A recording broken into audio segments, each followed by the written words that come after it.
हाय पिलाने आज आम आउ एक नवा गप शुणा। गपटर नाम हूँ जेसा कुतेसा।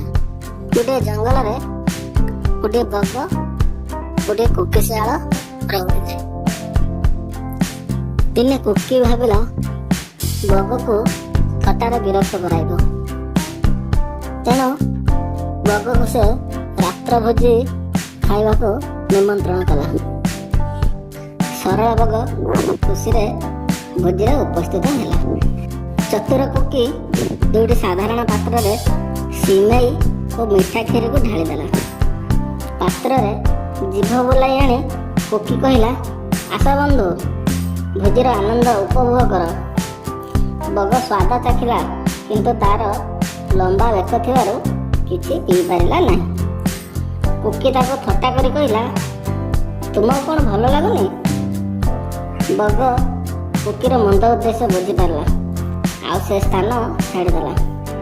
प्रतिशोध नेबाई बग दिने कोकी को सामुद्रिक खाद्य और माछर सुंदर भोजन पर निमंत्रण कला। कोकी संगे संगे राजी हो गला। विभिन्न प्रकार माछ को नहीं बग झोल प्रस्तुत कला। से स्थान में माछ झोलर सुगंध चहटुला। कोकी अति आग्रह भोजी जाई पहुँचला।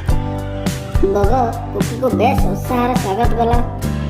दुईटी लंब बेक थिबा पात्र रे माछर झोल को ढालीदेला। बग तार भोजन खाइबा आरंभ कर कोकी को डाकिला, आस बंधु भोजीर आनंद उपभोग कर। माछ झोलर सुगंध लोभ बढ़ाउला। कोकी मध्य भोकिला थिला, किंतु लंबा बेक थिबा पात्र रे तार मुंड गळिला नहीं। से बुंदाए हेले पी पारिला नहीं। बग ता पात्र समस्त झोल ता लंब बेक जो सहज पीदेला। तापर से कोकी को पचारा, तुमको भोजी कौन भल लगुनि? कोकी पाखरे किछि उत्तर नथिला। लुह जराई से कहला, तुम भोजी खूब भल किंतु मो पेट खराब अच्छे। या कही चलीगला। तेणु पिला माने आम ए कौन शिखिले? आम जदि अन्य को भल व्यवहार देखाइबा ताहले अन्य माने भी आमको भल व्यवहार देखाइबे।